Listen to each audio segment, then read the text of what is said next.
Bon bah salut. Ça fait un petit moment que j'ai pas fait de live, mais là j'avais des choses sur le cœur qui étaient là, et vous savez des fois quand il y a des trucs comme ça, ben ça a juste besoin de sortir, donc j'ai pas vraiment préparé un truc ou je vais juste laisser venir comme ça me vient. Donc j'ai pas beaucoup, mais le titre de cette vidéo c'est Qui sont tes amis? Et en fait moi par rapport à ça, ben je voulais partager deux trois trucs sur en fait qui on laisse influencer notre vie, qui on laisse influencer notre cœur, qui on laisse influencer nos pensées, on laisse qui influencer nos corps, enfin en gros à qui on donne le droit pour influencer notre vie.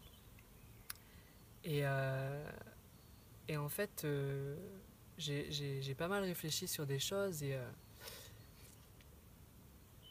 en fait dans la Bible c'est dit que Satan c'est l'opposant. Et littéralement, Satan, ça veut dire ben, l'opposant. Donc, en fait, on peut être des satans les uns pour les autres. On peut être des opposants les uns pour les autres. Si par exemple, je veux te faire du mal, je vais être un satan pour toi. Parce que je suis un opposant. Je me mets en confrontation contre toi. Et en fait, si on développe le raisonnement un peu plus loin, ben, on peut être des satans pour nos amis. On peut être des satans pour nos femmes, nos maris. On peut être des satans pour nos enfants. On peut être des satans pour les gens de notre famille. Et, euh, et en fait, on s'en rend pas compte. Mais si, par exemple, je vais encourager un ami à moi à boire plus, ou à fumer plus, ou à prendre plus de drogue, ou à coucher avec plus de filles, et ben en fait, je suis littéralement un satan pour sa vie. Je me mets en opposant pour sa construction, pour sa vie, pour le bien-être de sa personne en fait. Donc c'est vraiment des raisonnements qu'on a besoin de penser parce que moi j'ai été un satan pour beaucoup de mes amis et le pire c'est que j'en avais beaucoup. J'avais beaucoup d'amis quand j'étais pas encore croyant et j'étais un satan pour tellement de gens. Je les ai influencés à prendre de la drogue, je les ai influencés à voler, je les ai influencés à se battre, je les ai influencés à se détruire. Et en fait c'est exactement ce dont pourquoi le diable existe, c'est pour nous détruire, pour égorger, pour voler. Donc en fait, je peux dire que j'étais un Satan pour mes amis. Et, et le pire, c'est que j'étais aimé pour ça. Et, euh, et c'est maintenant, avec le recul, que je me rends compte, mais ouais, j'ai vraiment été un Satan pour tellement de gens, pour tellement de filles, pour tellement de personnes autour de moi, même pour des gens de ma famille. Et on a aussi été... Il y a eu aussi des Satans envers moi, bien sûr, parce que on donne ce qu'on a reçu, bien sûr. Mais, euh, mais juste pour dire, c'est qui tu laisses t'influencer, qui tu laisses parler dans ta vie, qui tu laisses parler dans tes pensées, dans ton cœur, qui,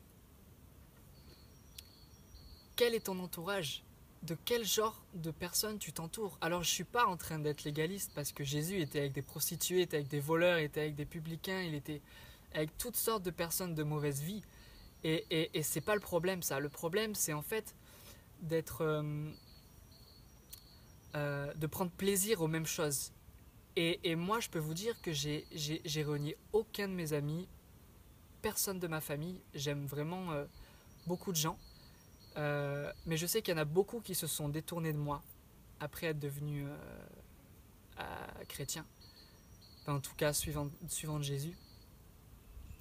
Et c'est fou parce qu'on peut se dire, j'ai été un Satan pendant des années et on m'aimait.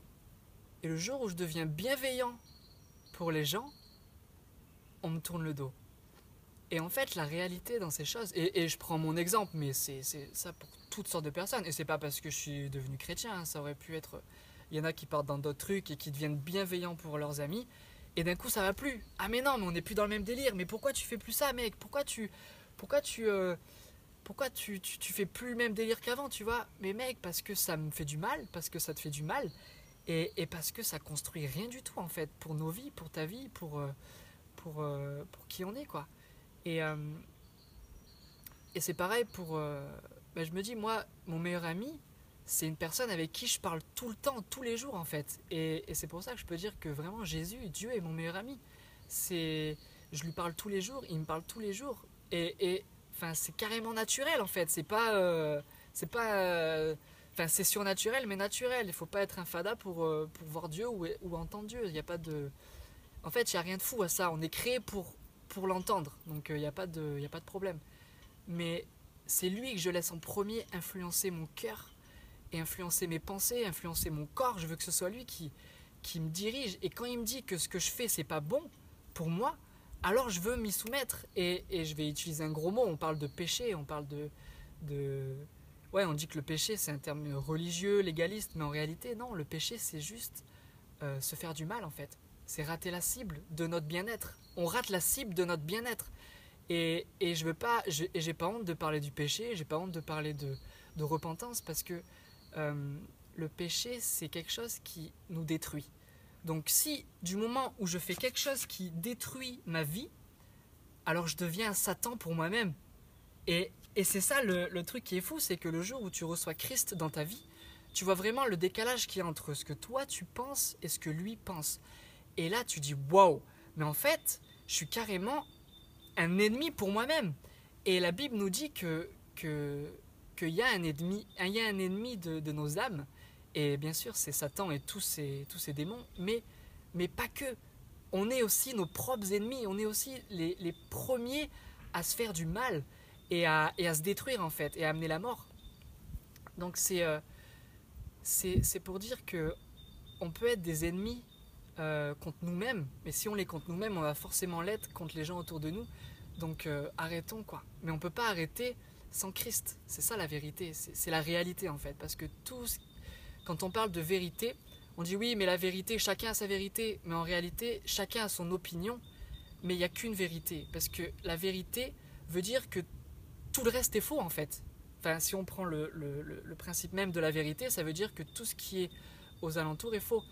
Donc la vérité a un rapport avec la réalité. Si je te dis qu'au nom du Père Noël je te guéris, je crois pas qu'il y a grand chose qui va se passer.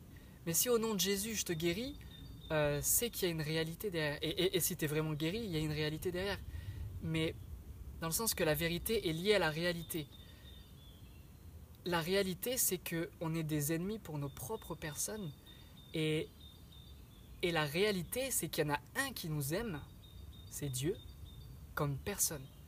Et lui, il est bienveillant pour notre âme. Il est même appelé le bien-aimé de notre âme. Et il aime notre âme comme personne. Oh, il n'y a personne qui aime notre personne comme lui. Même nous, on ne peut pas s'aimer autant que lui nous aime. Même nos parents ne peuvent pas nous aimer autant que lui nous aime. Et Jésus, il a dit, si tu veux être mon ami, écoute mes paroles et mets-les en pratique. C'est pas seulement de les écouter et de faire ce qu'on veut quand on veut, mais c'est vraiment de les écouter et de les mettre en pratique avec sa personne en nous. Et un jour, il était là avec ses potes dans une maison, et là, à un moment donné, il y avait plein de gens, et les gens pouvaient même plus rentrer tellement c'était blindé. Et là, il y a la mère de Jésus et ses frères qui sont là, donc t'imagines, la mère de Jésus, c'est pas n'importe qui, et je respecte Marie, vraiment, je veux pas faire de sarcasme ni quoi que ce soit. Mais ça, c'est dans la Bible, hein, ce que je dis. Et à un moment donné, il dit, il y a des gens qui viennent le voir et qui lui disent Jésus, il y a ta mère et tes frères qui sont dehors et qui veulent te voir. Parce qu'à ce moment-là, ils se disaient que Jésus, il avait pété un plomb, il avait craqué, tu vois. Donc même eux, à ce moment-là, quand tu relis l'évangile, ils se sont mis en Satan contre Jésus. Quand je reprends bien, le nom de Satan veut dire opposé. Je parle pas du Satan avec un grand S, même si c'est un petit diable qu'on a. Mais et Jésus, il a répondu quoi? Il a dit, qui sont ma mère et mes frères? Il n'a pas dit, oh là là, vite, faites-les rentrer, faites-leur de la place, vite, ma mère est là, mes frères sont là, faites-leur de la place. Il a dit, qui sont ma mère et mes frères? En fait, qui sont ma famille? Bah là, il y a tout le monde qui écoutait, et là, il dit, c'est ceux qui font la volonté de mon Père. Donc, si ma mère, si mes frères et sœurs font pas la volonté de mon Père, Et ben en fait, ils sont même pas de ma famille. C'est ça que Jésus est en train de nous dire là. Et waouh, c'est violent ce qu'il dit. Mais en réalité, ça c'est pour dire est-ce qu'on veut faire partie de sa famille ou pas. Parce que pour faire partie de la même famille que Jésus, pour être le petit frère ou la petite sœur de Christ, on a besoin d'écouter ce que le Père nous dit et de faire ce qu'il nous demande de faire. Et pas plus quoi. Et surtout que ce soit lui qui influence nos vies. Et on n'est pas des moulins. Encore une fois, il y a trop de pensées dans nos têtes qui se chahutent et qui font n'importe quoi, mais on n'est pas des moulins. Et regarde autour de toi les personnes qui veulent ton bien. Parce que c'est pas toujours vers celle-là qu'on veut aller, mais pourtant c'est vers celle-là qu'on doit aller. Donc voilà, je vais m'arrêter là. Et soyez bénis. Et demandez-vous qui sont vos vrais amis. Les personnes qui vous veulent du bien. Les personnes qui sont pour vous. Voilà, soyez bénis.